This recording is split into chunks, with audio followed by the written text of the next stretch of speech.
नमस्कार, देवभूमि के दंगल में आप सभी का स्वागत है। मैं हूं आपके साथ गरिमा वाजपेयी। देवभूमि के दंगल में आज बात करेंगे आरक्षण पर बवाल, पक्ष विपक्ष के सवाल।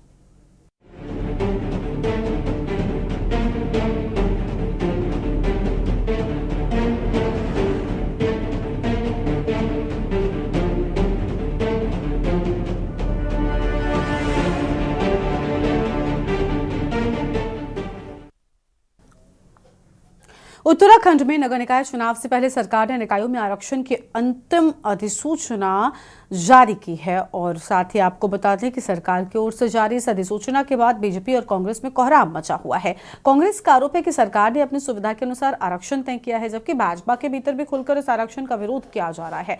और इतना ही नहीं, भाजपा विधायक मुन्ना सिंह चौहान ने तो कोर्ट तक जाने की चेतावनी सरकार को दे दी है। उन्होंने नगरपालिका विकासनगर में अध्यक्ष पद एसटी वर्ग के लिए आरक्षित होने पर आपत्ति जताई है। उनका कहना है कि कुमाऊं मंडल की खटीमा और धारचूला नगरपालिका में एसटी आबादी विकासनगर की अपेक्षा अधिक है। वहीं उन दोनों ही निकायों को अनारक्षित किया गया है। उन्होंने चेतावनी दी है कि इस मामले में उचित कार्रवाई नहीं होने पर वो कोर्ट की शरण लेंगे। और इसी बीच मसूरी में भी इसका विरोध देखने को मिला है। यहां मसूरी नगरपालिका में अध्यक्ष की सीट महिला ओबीसी के लिए आरक्षित होने पर भाजपा और कांग्रेस समेत अन्य संगठनों की महिलाओं ने इसका कड़ा विरोध किया है। भाजपा नेता पुष्पा वड़ियार ने मसूरी नगरपालिका में अध्यक्ष की सीट महिला ओबीसी के लिए आरक्षित होने को महिलाओं के साथ अन्याय बताते हुए कोर्ट का दरवाजा खटखटाने की बात कही। सवाल यह है कि क्या सरकार ने आरक्षण अपनी सुविधा के अनुसार तय किया है?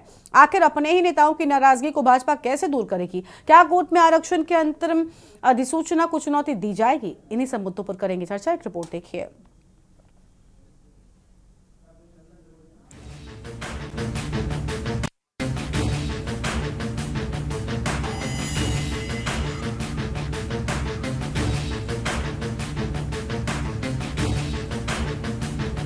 देवभूमि उत्तराखंड में होने वाले नगर निकाय चुनाव से पहले निकायों की आरक्षण की अंतिम अधिसूचना पर सियासी बवाल छिड़ गया है। भाजपा, कांग्रेस समेत तमाम राजनीतिक दल सरकार के आरक्षण की अधिसूचना का विरोध कर रहे हैं। हालांकि भाजपा के भीतर विरोध बड़े स्तर पर देखने को मिल रहा है। जगह जगह से भाजपा के नेता खुलकर और दबी जुबान में सरकार के इस फैसले का विरोध कर रहे हैं। विकासनगर सीट से भाजपा विधायक मुन्ना सिंह चौहान और मसूरी में भाजपा नेता पुष्पा वड़ियार ने तो कोर्ट तक जाने की चेतावनी दी है, जिसके बाद विपक्ष एक बार फिर भाजपा पर हमलावर हो गया है। मुझे सब जगह की तो टिप्पणी करने की आवश्यकता नहीं है। मैं केवल अपने क्षेत्र के जो लोकल बॉडीज है, जिसमें हरबटपुर और विकासनगर है, नगर पालिका परिषद विकासनगर में अध्यक्षों के आरक्षण की जो अनंतिम सूची प्रकाशित हुई है, अनंतिम, उसमें विकासनगर को अनुसूचित जनजाति एसटी के लिए आरक्षित किया गया है। ये आपत्ति, इस पर हमारी आपत्ति है, क्योंकि मेरी जानकारी के मुताबिक प्रदेश में खटीमा, धारचूला, नानकमत्ता, मुंशियारी और विकासनगर ऐसे युगल बीज है जहां जनजातियों की आबादी है। देखिए, आरक्षण की सूची आने के बाद भाजपा के ही कुछ मठाधीशों के सपने जो हैं वो चकनाचूर हो गए हैं। इस वजह से वो फड़फड़ा रहे हैं और उन लोगों ने जिन लोगों के सर पर या पीठ पर हाथ रखा था चुनाव लड़वाने के लिए, उनको क्योंकि अपने हिसाब से आरक्षण नहीं मिला और वहाँ एकाएक उनके ऊपर वज्रपात हो गया है। इस वजह से अब आने वाले समय में तो ये तो अभी आगाज है, आने वाले समय में तो भूकंप आएगा भाजपा में। यदि इसके लिए दृष्टि देखिए, भारतीय जनता पार्टी का एकमात्र लक्ष्य होता है चुनाव जीतना, कहीं किसी का विकास हो, जनता को सुख, क्योंकि निकाय चुनाव में सबसे पहले जनता के आम जो मूलभूत समस्या है उनका समाधान करने के लिए होता है। बिजली, पानी, सड़क, वाटर लॉगिंग, ये तमाम चीज़ें नगर पालिकाएँ देखती हैं, इसीलिए ये चुनाव किए जाते हैं। खटीमा और धारचूला हमने उदाहरण दिया है कि वहाँ पर ज़्यादा है, वहाँ क्यों नहीं करा आपने? तो क्योंकि उनको कैंडिडेट अपना जिताना है, इसलिए बिलीव कर ये केवल एक तो ये नमूना मात्र है विकासनगर, इन्होंने वार्डों में भी और अन्य निगमों में भी यही प्रक्रिया अपनाई है, जिसका विरोध हो रहा है। और हम खुल करके उत्तराखंड क्रांति दल पूरे प्रदेश भर में जो भी इनकी जो है क्रियाकलाप, हम इसका विरोध करते हैं। आपको बता दें कि उत्तराखंड शासन ने आरक्षण की अंतिम अधिसूचना को जारी किया है। इसके तहत नगर निगमों में महापौर के 11 में से 6, जबकि नगर निगम परिषदों में अध्यक्ष के 43 में से 27 और नगर पंचायतों में अध्यक्ष के 46 में से 31 पद आरक्षित किए गए हैं। राज्य के सबसे बड़े नगर निगम देहरादून में महापौर का पद पहले की तरह अनारक्षित रखा गया है। वहीं निकायों में आरक्षण निर्धारित होने के साथ ही चुनाव का रास्ता भी साफ हो गया है। पर्वतीय क्षेत्र के नवगठित 3 नगर निगमों श्रीनगर, पिथौरागढ़ व अल्मोड़ा में पहली बार चुनाव होंगे। राज्य में कुल 105 नगर निकायों में से 100 में चुनाव होंगे, जबकि नगर पालिका परिषद किच्छा व नरेंद्र नगर के लिए चुनावी कसरत बाद में होगी। जबकि गैर निर्वाचित श्रेणी में शामिल बद्रीनाथ, केदारनाथ व गंगोत्री नगर पंचायतों में चुनाव नहीं होते। वहीं इस बीच कांग्रेस प्रदेश अध्यक्ष करण माहरा और बीजेपी विधायक आरक्षण के मुद्दे पर आमने सामने आ गए हैं। कि मैंने कांग्रेस के प्रदेश अध्यक्ष करण मेहरा जी का बयान सुना और मुझे बड़ा अफसोस भी हुआ कि एक पार्टी के प्रदेश अध्यक्ष जो उपनेता रहे हों सदन में और विधायक रहे हों, वो बिना अपनी जानकारियों को पुष्ट किए हुए कैसे बयान दे सकते हैं। मैंने देखा उन्होंने एससी आरक्षण का प्रश्न उठाया। उनको मालूम होना चाहिए कि हमारे 3 प्रकार के निकाय हैं, नगर निगम है, नगर पालिकाएं हैं, नगर पंचायतें हैं। तीनों में आरक्षण पहले से सुनिश्चित है, ना हम उसको घटा सकते हैं ना हम उसको बढ़ा सकते हैं।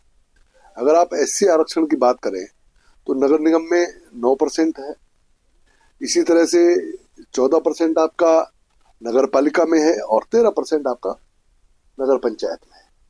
तो जो परसेंटेज फिक्स है उसी के आधार पर हम लोगों ने आरक्षण दिया है। इसी प्रकार ओबीसी में भी हुआ है, इसी प्रकार एसटी में भी हुआ है। एसटी में नहीं, विनोद चमोली जी मेरे बाद विधायक बने हैं। विधानसभा की जो नियमावली उसका अध्ययन कर लें, उसके बाद बात करें। वो तो मुन्ना सिंह चौहान के खिलाफ भी बोल रहे हैं, वो मेरे खिलाफ भी बोल रहे हैं। मेरे को लगता है कुछ इस बीच मानसिक संतुलन ठीक नहीं है। कुल मिलाकर निकाय चुनाव से पहले राज्य में निकायों की आरक्षण की अंतिम अधिसूचना पर सियासी बवाल छिड़ गया है। सवाल ये है कि क्या सरकार ने आरक्षण अपनी सुविधा के अनुसार तय किया है? आखिर अपने ही नेताओं की नाराजगी को भाजपा कैसे दूर करेगी? क्या कोर्ट में आरक्षण की अंतिम अधिसूचना को चुनौती दी जाएगी? Uttarakhand desk report.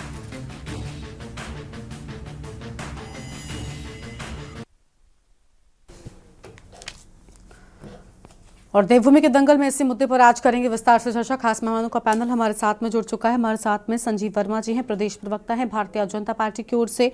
प्रमोद कपरवान साहब हैं, प्रदेश प्रवक्ता कांग्रेस पार्टी की ओर से। मेजर संतोष भंडारी साहब हैं, केंद्रीय प्रवक्ता अध्यक्ष महिला प्रकोष्ठ यूकेडी की ओर से।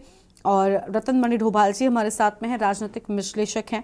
बहुत स्वागत आप सभी मेहमानों का। सबसे पहले संजीव जी के साथ में शुरुआत कर लेते हैं। राज्य व केंद्र संचालित योजनाओं की समीक्षा होगी और अपने नेताओं की नाराजगी बीजेपी भला कैसे दूर करेगी? संजीव जी।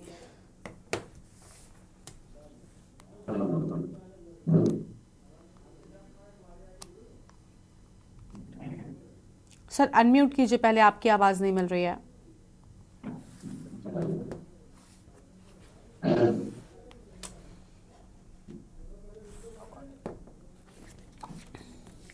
गरिमा जी आवाज मिल रही है? जी आपकी आवाज आ रही है, बोलिए सर। गरिमा जी देखिए, सबसे पहली बात तो यह है कि भारतीय जनता पार्टी के अंदर किसी भी प्रकार की कोई नाराजगी किसी भी न विधायक के अंदर है और न ही किसी भी अन्य व्यक्ति के अंदर। और भारतीय जनता पार्टी एक अनुशासित पार्टी है। भारतीय जनता पार्टी जन सरोकारों के भाव से अपने आप को स्थापित किए हुए, जो जनता की राय होती है, जनता के लिए हम देते हैं, जनता के लिए हम काम करते हैं, विकास के लिए हम काम करते हैं। और अभी बात रही आरक्षण की, तो ये जो आरक्षण अनंतिम सूची अभी आई है और ये पूरी तरह से विधि सम्मत है।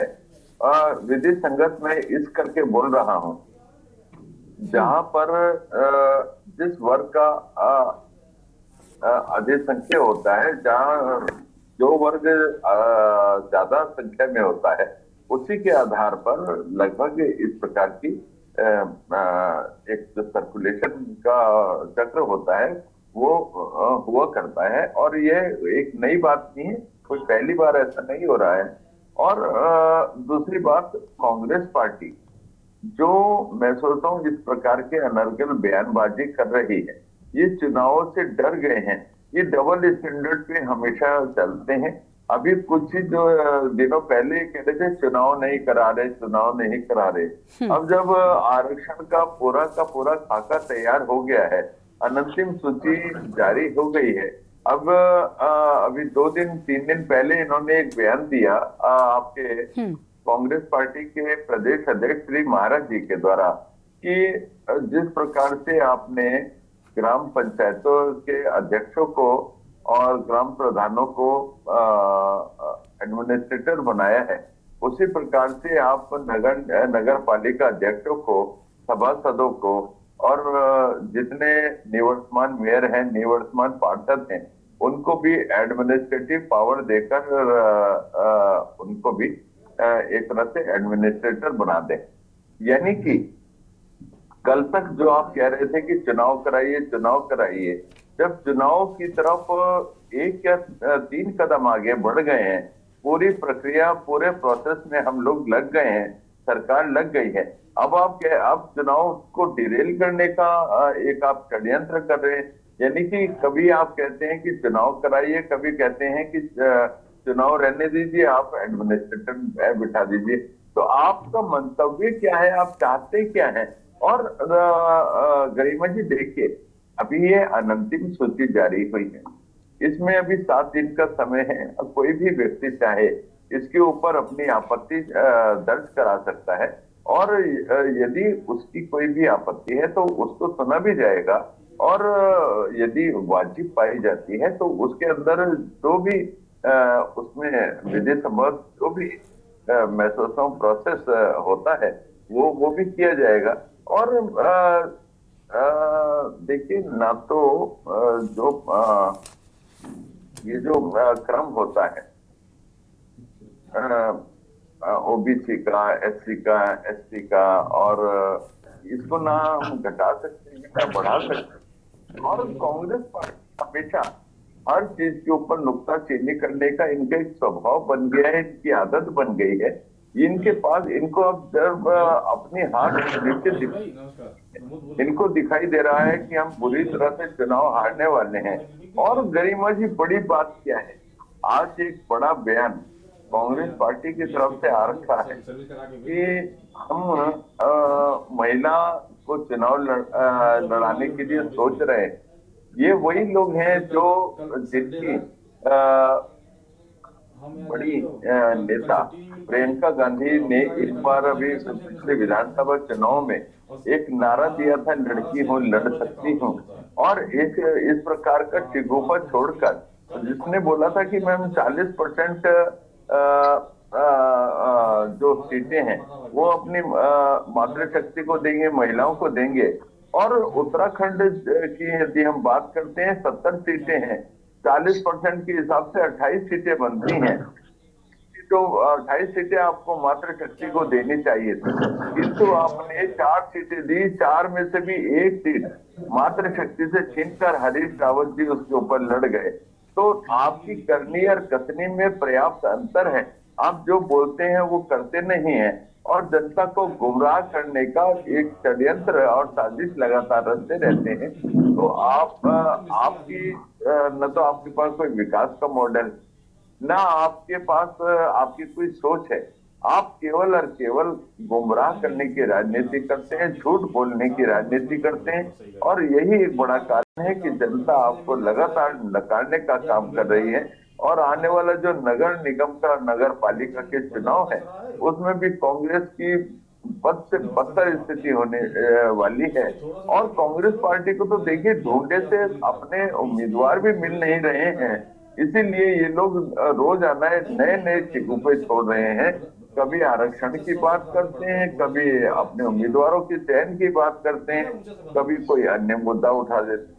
मैं सोचता हूँ कांग्रेस को आत्मावलोकन करना चाहिए और अपनी एक बार अपनी नीतियों के ऊपर मैं सोचता हूँ आपको खुद देखना चाहिए उसको कैसे करते हैं। और अभी कांग्रेस के प्रदेश अध्यक्ष करण महाराज जी हमारे माननीय विधायकों को मानसिक संतुलन का एक जिस तरह से एक घटिया बयानबाजी कर रहे थे, तो मैं करण महाराज जी के लिए ही बोलता हूं कि करण महाराज जी जिस तरह से एक एरोगेंट की भूमिका हमेशा इख्तियार किए रहते हैं और अहंकार उनके अंदर कूट कर भर गया है, आपको मैं सोचता हूँ स्वयं ही मानसिक चिकित्सालय में जाने की आवश्यकता है। अपना इलाज कराइए और अपनी भाषा को मर्यादित रखिए। और आपको सोचना चाहिए जिस तरह से आप माननीय विधायकों के लिए इस तरह से उटपटांग बातें करते हैं, आपको शोभा नहीं देती। आप एक बड़ा राजनीतिक दल है, अपने मुख पर थोड़ी सी लगाम लगाइए और अपनी वाणी के ऊपर थोड़ा संयम रखने की भी आपको आवश्यकता है। ठीक है, आपके पास में लौटेंगे। कांग्रेस पार्टी से हमारे साथ में प्रदेश प्रवक्ता प्रमोद कपरवान जी जुड़ चुके हैं। स्वागत सर आपका भी। प्रमोद जी, दोनों ही दलों में, चाहे बीजेपी हो या कांग्रेस पार्टी, सभी में ये अब रार छिड़ गई है आरक्षण को लेकर कि अपने हिसाब से अपनी चीज़ों को देखते हुए ये काम किया गया है। लेकिन सिर्फ कांग्रेस का ही बवाल नहीं है, खुद बीजेपी के अपने नेताओं की ओर से भी इस चीज़ पर सवाल उठ रहे हैं, तो ये तो अपने आप में एक बड़ी बात हो गई। निश्चित रूप में गरिमा जी, मैं आपसे कहना चाहता हूं कि ये जो इस समय नगर निगम और का जो है नगर पालिकाओं का जो इन्होंने ये आरक्षण घोषित किया है, ये अपनी सुविधा के अनुसार ये आरक्षण इन्होंने घोषित किया है। अच्छा, अभी मैं संजीव वर्मा जी को बड़े उनके लंबे चौड़े राम कथा को मैं सुन रहा था, तो जिस तरह से वो कांग्रेस के प्रदेश अध्यक्ष के लिए बड़ी बड़ी बातें कर रहे थे, बड़ी गलत तरीके से कह रहे थे। आपको मैं बताना चाहता हूं कि करण मेहरा जी और विनोद चमोली जी दोनों ही समकक्ष लोग हैं। विनोद चमोली जी भी विधायक वर्तमान में हैं और करण मेहरा जी वर्तमान में जो है राष्ट्रीय पार्टी के जो है प्रदेश के अध्यक्ष भी हैं और पूर्व में विधायक भी रह चुके हैं और डिप्टी स्पीकर जैसे पदों पर आप रहे हैं। आप उन दोनों की अगर बात हम करें तो एक बार के लिए लगता है चलो आपस में उन्होंने कहा, लेकिन संजीव वर्मा जी क्या कर्ण मेहरा के बराबर, मेहरा जी के बराबर पर पहुंच पाएंगे कभी जीवन में? और देखो जिस तरह से उन्होंने पूरे भाई हम पहुंचे ना पहुंचे लेकिन हमारे माननीय विधायक जी के लिए मुन्ना चौहान यदि कोई भी अशिष्ट टिप्पणी करेगा, कोई भी अशिष्ट टिप्पणी करेगा तो हम कतई बर्दाश्त नहीं करेंगे। मुन्ना चौहान, पुष्पा पडियार जो है वो जो विरोध कर रहे हैं आरक्षण का, क्या वो कांग्रेस के लोग हैं? अरे आप जो है विधि सम्मत कुछ भी नहीं करते। भारतीय जनता पार्टी जो है, भारतीय जनता पार्टी चुनाव जीतने के लिए साम दाम दंड भेद अपना करके चुनाव जीतती है, चुनाव पे हथकंडे अपना करके वो चुनाव जीतती है। आपने जो है आरक्षण, आपने ऐसी जगह आरक्षण करके ये जहां आप कमजोर है वहां आपने आरक्षित कर दिया, जहां आप मजबूत है। आप देहरादून में क्यों नहीं आपने आरक्षण किया? आप देहरादून तो 2002 से लेकर के अभी तक सामान्य चल रही है, आप बड़े जो है सिद्धांतवादी बन रहे थे, तो देहरादून में क्यों नहीं आरक्षित हुई? तो सवाल यह है कि आप अपनी सुविधा के अनुसार आरक्षण को करने का काम आपने किया। और देखो भारतीय जनता पार्टी की यह आदत है कि वो जो है साम दाम दंड भेद के माध्यम से वो चुनाव जीतना चाहती है। और निश्चित रूप में हमारे प्रदेश अध्यक्ष ने जो कहा है वो बिल्कुल उसका मैं समर्थन करता हूं। प्रदेश अध्यक्ष जी ने हमारे बिल्कुल साफ सुथरे शब्दों में कहा है। हमारे यहाँ बहुत ज्यादा घुमा फिरा करके बात करने की हम लोगों को आदत नहीं होती। और मैं आपसे ये पूछना चाहता हूं कि पूरे प्रदेश के अंदर भारतीय जनता पार्टी के लोग भी जो है आरक्षण भाई जिनकी इसीलिए रुड़की के कार्यकर्ता कांग्रेस भवन में आकर अपने प्रदेश अध्यक्ष को कमरे में बंद कर देते हैं। इतनी लंबी चौड़ी बहस करी, मैंने कहा ही नहीं आपको कुछ भी। आप आज जब मेरा नंबर आ रहा तो आप जो है बीच में बोलना। ठीक है, बीच में कोई नहीं बोलेगा। प्रमोद जी आप बोलिए। इतनी देर तक आप कहते रहे, मैंने आपसे कहा नहीं। तो डिबेट को जो है, डिबेट की गरिमा समझो। गरिमा जी जो है, तो मैं आपसे ये कहना चाहता हूं कि कांग्रेस का विरोध चलो विपक्षी दल के होने के नाते हो सकता है, लेकिन भारतीय जनता पार्टी में जो मुन्ना चौहान कह रहे हैं कि हम कोर्ट चले जाएंगे, वो जो है पुष्पा परियार कोर्ट जाने की तैयारी पे हैं, तो आखिर वो उन्होंने जो ये कहा है, ये क्या कांग्रेस के कहने पे किया? तो मैं जैसे हम आपको हमेशा से कहते हैं कि भारतीय जनता पार्टी संविधान को न मानने वाली पार्टी है, उसका संविधान से और उनके लोक मूल्यों से ज्यादा मतलब नहीं है। ये जो चुनाव है ये आम जन से जुड़ा हुआ चुनाव है, और इसमें भी आप जो है चल बल का प्रयोग करेंगे तो ये ज्यादा अच्छा नहीं है। बहुत समय से लोग जो है अपनी तैयारियों पे जुटे हुए थे, और आपने एक ही झटके में उनके सपनों को चकनाचूर करने का काम किया, तो लोग तो बोलेंगे ना। भारतीय जनता पार्टी को क्यों नहीं बोलेंगे लोग? आपने अपनी सुविधा के अनुसार, हाँ, अगर आप देहरादून नगर निगम में अगर आपने नगर निगम की सीट अगर आपने आरक्षित कर दी हो, महिला के लिए कर दी हो, अभी पिछले दिनों आप राशन के कोटे पे बड़े 33% आरक्षण की बात कर रहे थे कि हम महिलाओं को 33% आरक्षण दे रहे हैं। अब आप अगर जो आप महिलाओं की इतनी बड़ी शुभचिंतक थे तो 33% आरक्षण में कर दो ना, किसी महिला को दे दो जो है भारतीय जनता पार्टी के मेयर पद पे देहरादून में। तो आपकी जो कथनी है करनी है उसमें भारी अंतर है, और निश्चित रूप में पूरे प्रदेश के अंदर नगर पालिकाओं में, नगर निगम में, चाहे वो भारतीय जनता पार्टी का कार्यकर्ता हो, कांग्रेस का जो कार्यकर्ता हो, सब इस फैसले से आहत है, निराश है, हताश है। ठीक है, बिल्कुल ठीक बात है। देखिए, अपने आप में बड़ी बात है कि आरक्षण को लेकर एक तरफ सवाल उठ रहा है, और दूसरी ओर हम ये देख रहे हैं कि बीजेपी के अपने अंदर के नेताओं ने ये विवाद शुरू कर दिया है, तो बीजेपी के लिए मुश्किल और ज्यादा हो गई है। मतलब दोहरी मार कह लें वो पड़ रही है। हमारे साथ में मेजर संतोष भंडारी जी हैं, केंद्रीय प्रदेश अध्यक्ष महिला प्रकोष्ठ यूकेडी की ओर से। बहुत स्वागत मैम आपका। क्या लग रहा है कि क्या बीजेपी ने अपनी सुविधा के अनुसार ये किया है, क्योंकि ये आरोप विपक्षी कांग्रेस की ओर से लगाया जा रहा है? मैम अनम्यूट कीजिए, पहले आपकी आवाज नहीं मिल रही है।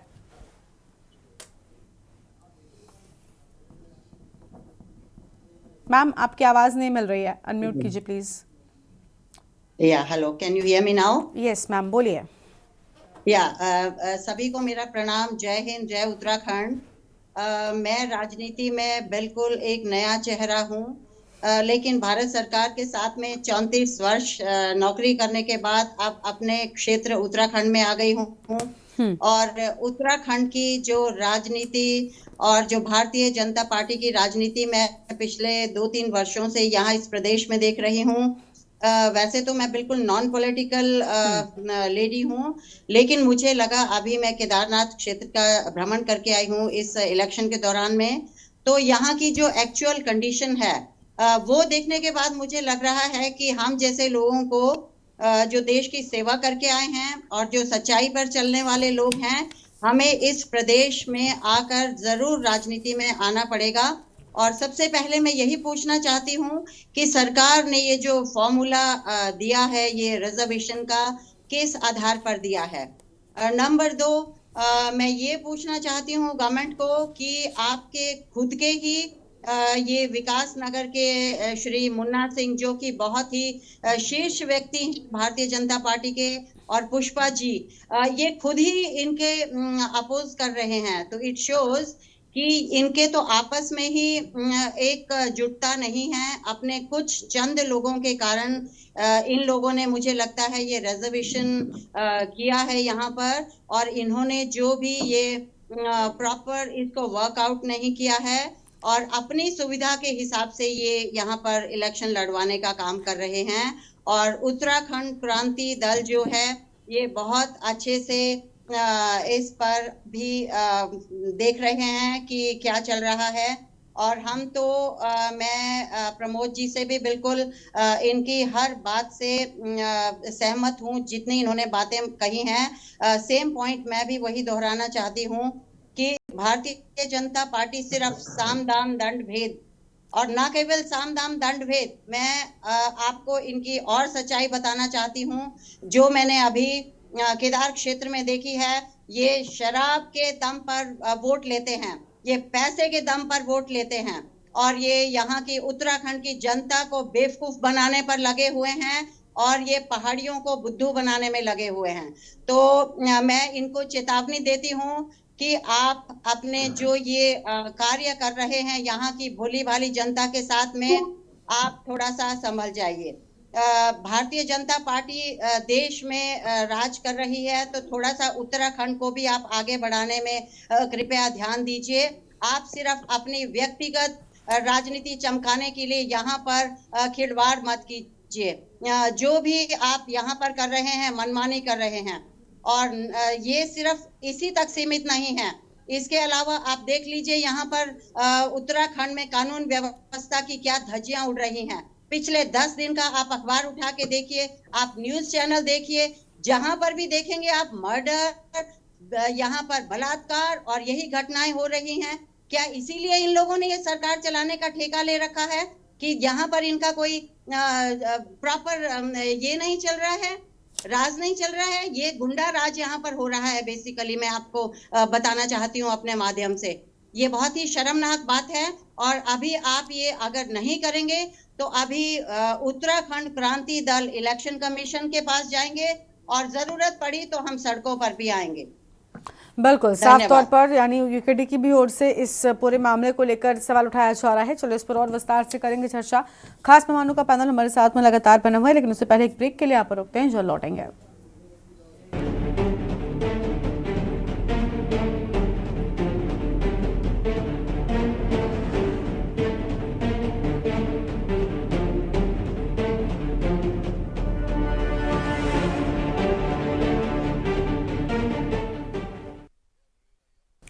ब्रेक के बाद देवभूमि के दंगल में आप सभी का स्वागत है। खास मेहमान हमारे साथ में लगातार बने हुए हैं। धर्मेंद्र डोभाल जी के साथ में चर्चा की शुरुआत इस बार करते हैं। राजनीतिक विश्लेषक हैं, स्वागत सर आपका। सर, राजनीति तक ठीक है, एक दूसरे पर आरोप प्रत्यारोप भी ठीक है, लेकिन सबसे बड़ी बात ये कि अपने हिसाब से आरक्षण करना, ये आरोप कितना ठीक है और क्या वाकई ऐसा हो रहा है?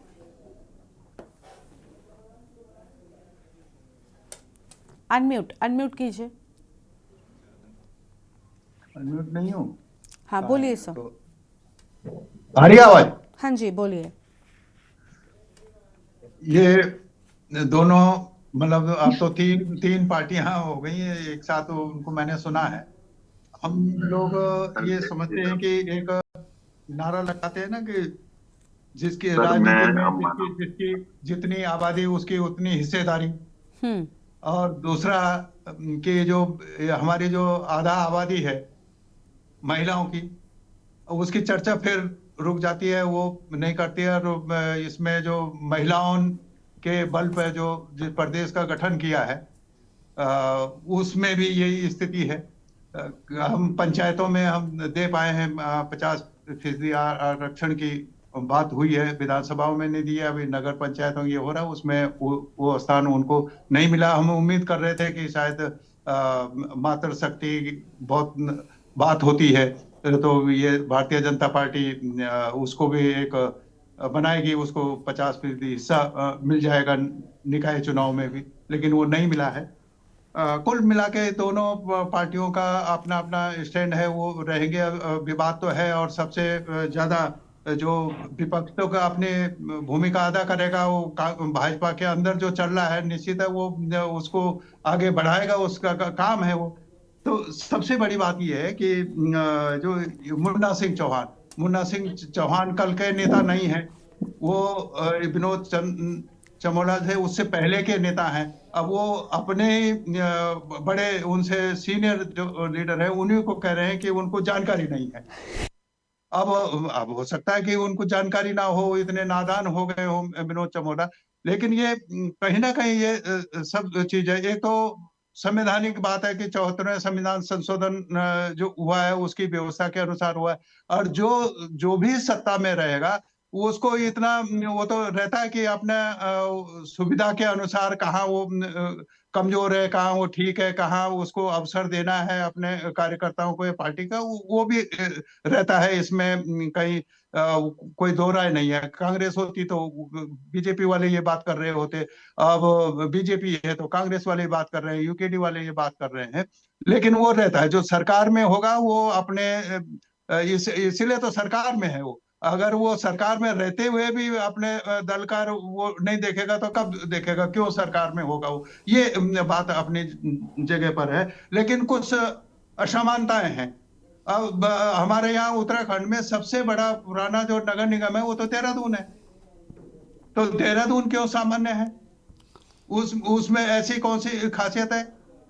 इसका मतलब यह है कि भारतीय जनता पार्टी ने कोई भामाशाह और तैयार कर रखा है कि जिसको वो नगर निगम सौंपना चाहते हैं, जिसको वो स्मार्ट सिटी सौंपना चाहते हैं। इसके पीछे ये भी एक कारण हो सकता है कि नहीं तो क्यों नहीं। अब वहां मनोरमा डोबरियाल के बाद तो वो तब वही महिला थी, उसके बाद तो वो सामान्य सीट है। तो उसमें आप क्यों नहीं महिला को आपने दिया एक मौका दूसरे, या एससी को क्यों नहीं मौका दिया? और जो ये मुन्ना सिंह चौहान जी ये कह रहे हैं, मैं जो विनोद चमोली कह रहे हैं और मुन्ना सिंह चौहान तो आते ही जनजातीय क्षेत्र से हैं। अगर वो जनजातीय क्षेत्र नहीं होता तो मुन्ना सिंह चौहान भी होते कि नहीं होते, ये भी इसमें भी कोई वो बात नहीं है। उसी का तो लाभ ले रहे हैं ना वो पूरा जनजातीय क्षेत्र है। और अब उनके क्षेत्र में जो ये आ गया तो उन्होंने किसी और को भरोसा दे रखा होगा कि तेरे को इस बार हम कुछ ये बना देंगे, और वो नहीं हो पा रहा है तो वो ये बात कर रहे हैं। अब ये मसूरी का भी सवाल है, ये भारतीय जनता पार्टी के ही अंदर कलह है। अब हरिद्वार में भी देखिए, हरिद्वार में बड़ा अंदर खाने, हालांकि बाहर नहीं है, अंदर खाने वहां भी चल रहा है कि ये नगर निगम हरिद्वार ओबीसी कैसे हो गया, महिला। तो ये सवाल ये है, एक तो नजरिए का सवाल है कि आप कहीं पे एससी के लिए रिजर्व हो रहा है तो आपको उसका दर्द हो रहा है, कहीं पे महिला के लिए रिजर्वेशन हो रहा है तो उसके लिए दर्द हो रहा है। भाई इतना जो सामान्य है, ये मानसिकता का भी सवाल है कि अभी हम वो सामंती जो संस्कार हमारे हैं उसके जो ब्राह्मण ठाकुर का जो महिला को भी अभी उसी दोयम दर्जे का ही मानते हैं बहुत सारे लोग, उनके साथ भी अन्याय करते हैं। और जो अनुसूचित जाति है, जो पिछड़ी जाति है, उनके साथ उनको अगर कहीं पे कोई जगह मिल रही है तो वो भी कुछ लोगों को दर्द होता है। ये समझ कर उसका सवाल है, लेकिन ये चूंकि संवैधानिक व्यवस्था है उसने घूमना ही है। ऐसा नहीं है कि एक बार नहीं घूमना है। अब ये कितना रोकेंगे? देहरादून में इन्होंने इस पर विपक्ष को काम करना चाहिए कि देहरादून में आपने ये क्यों नहीं किया, ये इसको चुनौती दी जा सकती है। ये कैसे सामान्य है, ये बड़ी बात ये है। और जो दूसरा जो चक्रीय प्रणाली है उसमें वो व्यवस्था बनी हुई है और उसमें ये लाभ जो सत्ता में है वो तो उठाता है, उसको नहीं, मिलता ये है अपने आप में बड़ी बात है कि देखिए बनाया, दोनों ही लोग एक दूसरे पर आरोप प्रत्यारोप लगा रहे हैं, लेकिन चीजें का समय, आपत्तियों का समय है अभी, ठीक है, आप कर सकते हैं वो बिल्कुल। और नहीं, लेकिन वो कर भी रहे हैं सर। लेकिन बड़ी बात ये कि अगर ऐसा हुआ तो क्यों हुआ, ये देखना बहुत इंपॉर्टेंट है। चलिए आपके पास में लौटेंगे, वापस से चर्चा की शुरुआत करेंगे। एक छोटे से ब्रेक के लिए रुकते हैं, फौरन लौटेंगे। आप देख रहे हैं के न्यूज खबरों।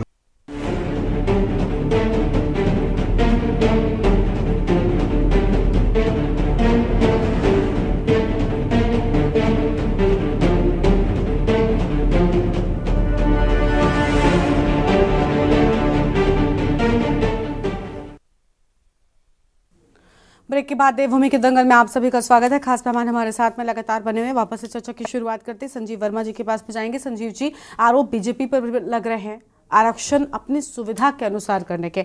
ऐसा अगर हुआ तो सिर्फ क्यों हुआ, ये मौका आपने क्यों दिया? अब तक चुनाव को लेकर ये सवाल उठ रहे थे कि भाई चुनाव कब होंगे। अब जब चुनाव परिस्थिति साफ हुई तो आरक्षण पर मुद्दा एक छिड़ गया है। और आपकी सबसे बड़ी बात, ठीक है, आप तर्क देते रहते, खुद का बचाव करते रहते तब तक जब तक सिर्फ कांग्रेस या यूकेडी आपका विरोध कर रही होती। सर, आपके अपने विधायक कह रहे हैं, आप समझिए ना, आपके अपने नेताओं को कैसे समझाएंगे आप? आपके सामने तो स्थितियां और बड़ी हो गई हैं। जी देखिए, सबको अपनी बात रखने का अधिकार होता है और सबको अपनी बात रखनी चाहिए, क्योंकि वो जन नेता हैं, अपने जन प्रतिनिधि हैं, अपने क्षेत्र की जनता का जो विचार उनके सामने आता है उनको उनकी भावनाओं की कदर भी करनी चाहिए और कदर करते हैं।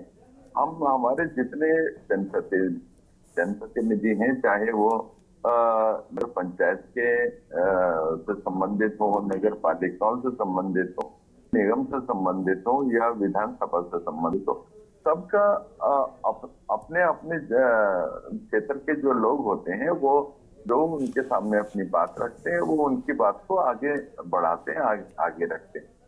लेकिन ऐसा कहीं से कहीं तक भी है नहीं कि उनका किसी भी बात को लेकर कहीं पर भी किसी भी प्रकार का कोई विरोध का स्वर है। उन्होंने अपनी बात को रखा कि इस तरह का क्षेत्र के लोगों का ऐसा एक विचार है। तो विचार को उन्होंने पार्टी संगठन के माध्यम से हमारा जो संगठन का नेतृत्व है उनके सामने रखा है। और अभी क्योंकि ये सूची अंतिम सूची नहीं है, अनंतिम सूची है, इसके ऊपर आगे विचार किया जा सकता है। और आप देखिए, यदि इसमें किसी भी प्रकार की कोई मतलब कुछ भी संभव है तो उसके ऊपर भी विचार होगा। और यदि लेकिन ऐसी स्थिति में तो अपने आप में सवाल खड़े करती है ना, वो क्यों किया गया? बीजेपी के पास मुझे लग रहा है इस स्थिति में कोई जवाब नहीं बच रहा है। कांग्रेस विरोध करती तो कम से कम आप वही रटे रटाए आपके प्रवक्ता बीजेपी के सत्ता पक्ष के ये कह पाते कि सर इनका तो काम है, लेकिन अब तो आपके अपने अंदर वो चीज दिख रही है। गरिमा जी देखिए, मैंने कहा पार्टी के हमारे जितने भी जनप्रतिनिधि हैं, विधायक, माननीय विधायक हैं और अन्य भी जितने भी हमारे जननेता हैं, और जब जनता की बात आती है तो जनता की बात तो आगे भी रखते हैं। और यदि उसमें किसी भी प्रकार की कोई आपत्ति कोई कर रहे हैं और उनकी आपत्ति किसी भी तरह से कहीं भी उनके ऊपर कुछ विचार किया जा सकता है तो विचार किया जा सकता है।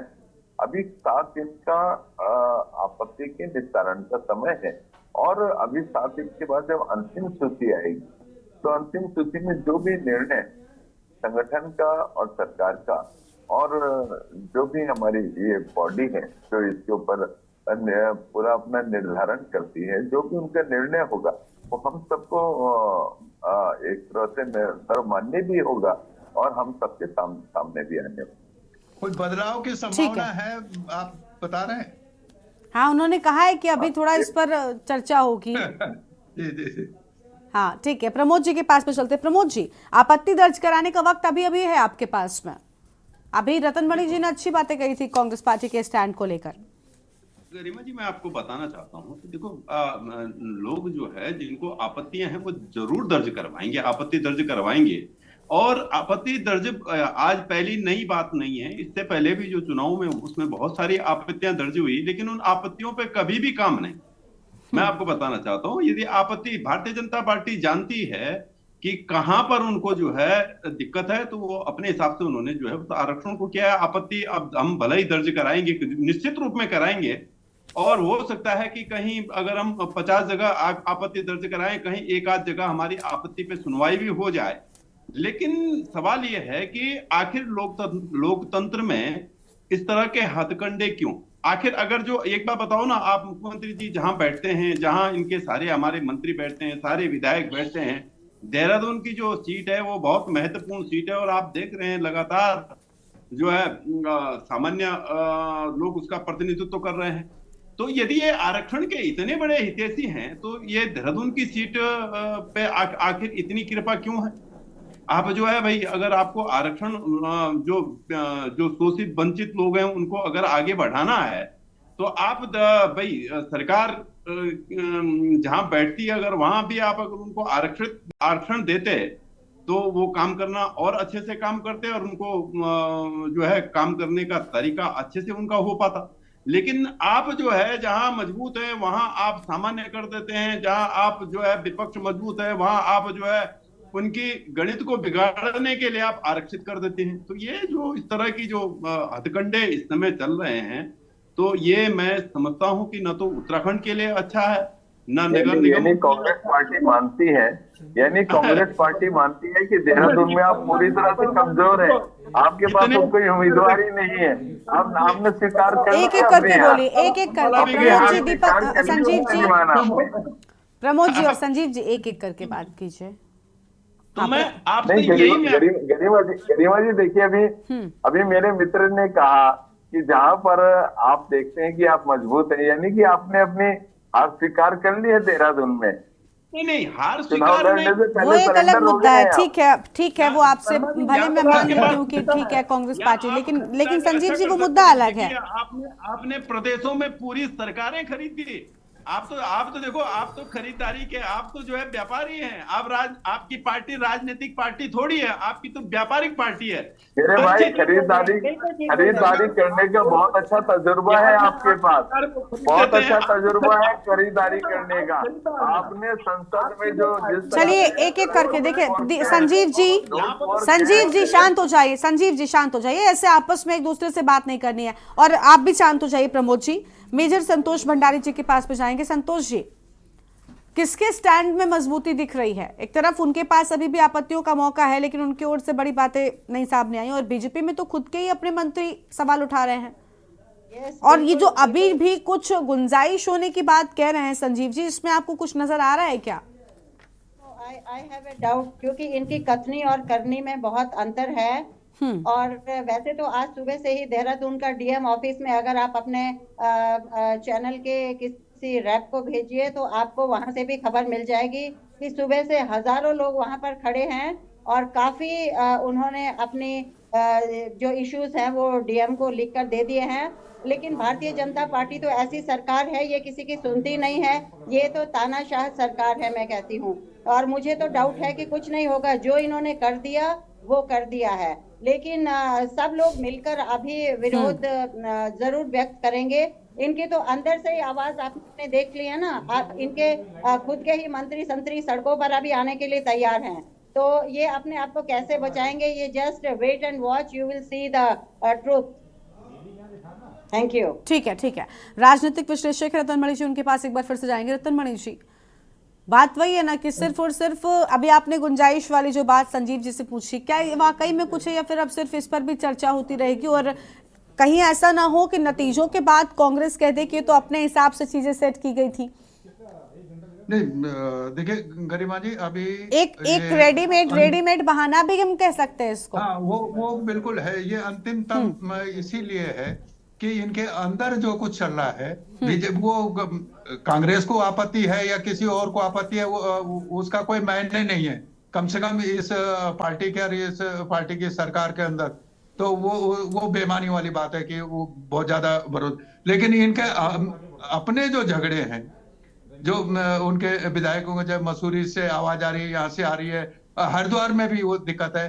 और इसके पीछे मुझे लगता है जो खेल जो सबसे बड़ा है, देहरादून में बहुत काम हो रहा है, मसूरी में बहुत बड़े बजट के काम हो रहे हैं, तो उनको अपने हाँ में हाँ मिलाने वाला एक नुमाइंदा उन्होंने तय कर रखा होगा। एक जो पैसे वाला है, जो भामाशाह हो, वो उसको उन्होंने ऑफर कर रखा होगा कि भाई आपको हम ये देने वाले हैं। और दूसरा ऐसे ही यहाँ पर जो हरिद्वार का क्षेत्र में, इसमें हरिद्वार ऋषिकेश में गंगा कॉरिडोर बनेगा, हरिद्वार ऋषिकेश का, तो वहाँ भी जो ऋषिकेश में भी ये दबाव है। तो वहाँ जो शहरी विकास मंत्री हैं उनको भी वही चाहिए, अपना यस-मैन चाहिए, तो उन्होंने यस-मैन वहाँ पे कर दिया। हरिद्वार में भी उनको यस-मैन चाहिए, तो वो भी ओबीसी हो गया है। और वो रुड़की में उन्होंने वो जनरल महिला किया। ये सब लेकिन ये है उस प्रणाली के ही तहत जो चक्रीय प्रणाली की व्यवस्था उसमें कर रखी है,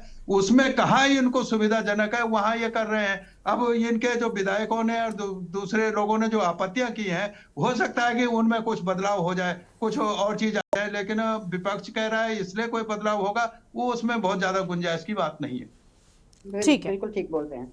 ठीक है संजीव जी, सुना आपने? कोई भी मतलब कहते हैं ना कि उम्मीद नजर नहीं आ रही है किसी को भी कि बीजेपी की ओर से कुछ भी राहत मिलने वाली है। और कहीं ना कहीं आपने कहा ना कि अभी भी वक्त है, तो इससे क्या मतलब स्वीकार कर रही है बीजेपी की जो आरोप लगा रही है कांग्रेस पार्टी, वो ठीक है? गरिमा जी, देखिए, कांग्रेस पार्टी हमारी विपक्षी दल और उनका काम सरकार की हर योजना, परियोजना, विकास कार्य। ठीक है, आपके अपने मंत्रियों ने ऐसा क्यों किया? फिर बनाते हैं, आपके अपने मंत्रियों ने क्यों किया ऐसा? उन्हें भी तो दिक्कतें हैं। करी होंगी, आपकी बात पे भी है। हाँ। उनका एक नैतिक कर्तव्य है कि हर चीज को उन्हें अपोज करना है। जब हम विकास करते हैं उसको अपोज करते हैं, जब नीति बनाते हैं उसको अपोज करते हैं, जब यहाँ पर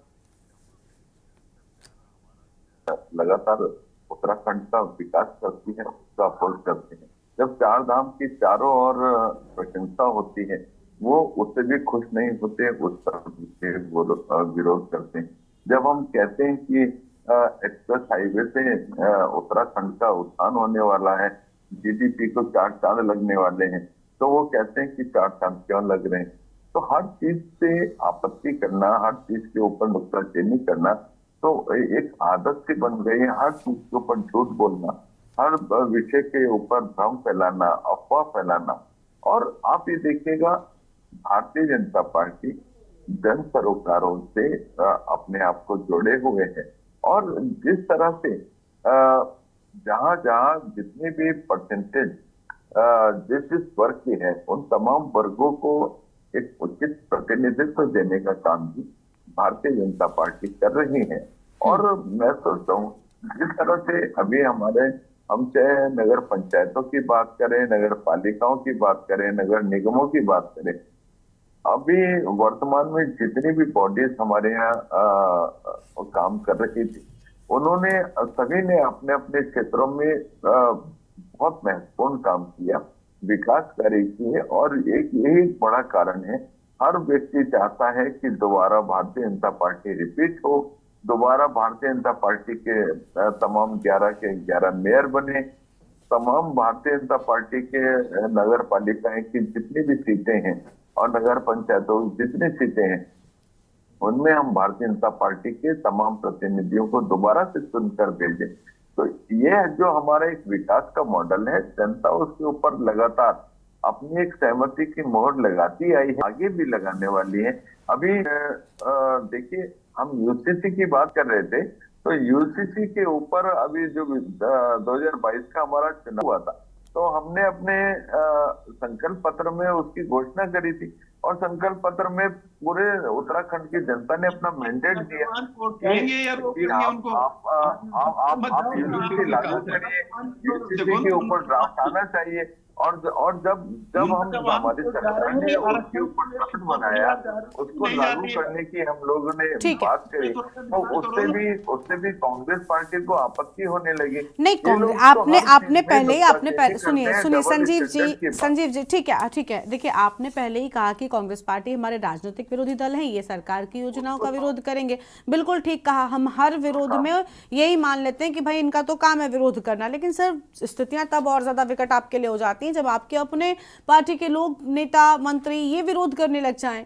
अब वहां पर उन्हें भी तो कमियां नजर आई हैं और वहां पर जो विरोध है वो आपको लग रहा है कि विकास की राह में हमारी पार्टी के लोगों को अपनी बात कहने का हमने अधिकार दे रखा है, ये अधिकार हुआ और वो सिर्फ विरोध हुआ, ये गलत चीज है। यहाँ पर थोड़ा सा आपको सोचना चाहिए। चलिए, बहुत शुक्रिया आप सभी मेहमानों का। मैं अपनी चर्चा को यहीं पर रोकना पड़ रहा है। बहुत शुक्रिया आप सभी का हमारे साथ चर्चा में आने के लिए, अपनी बात रखने के लिए। तो राज्य व केंद्र संचालित योजनाओं को लेकर एक तरफ सवाल उठ रहा था, लेकिन अब आरक्षण पर सत्ता पक्ष के खुद के अपने मंत्रियों ने और साथ ही साथ विपक्ष कांग्रेस की ओर से भी सवाल उठाए जा रहे हैं, जो अपने आप में बड़ी बात है। देवभूमि के दंगल में इतना ही। आप देखते रहिए के न्यूज़ इंडिया। नमस्कार। गोल्डी मसाले लाए हैं फ्रेश लॉक टेक्नोलॉजी, जो रखे मसालों को हर समय फ्रेश। गोल्डी मसाले। इस कार्यक्रम के प्रायोजक हैं महक सिल्वर, मेरा दिल पर। आप देख रहे हैं के न्यूज़, खबरों का सारथी।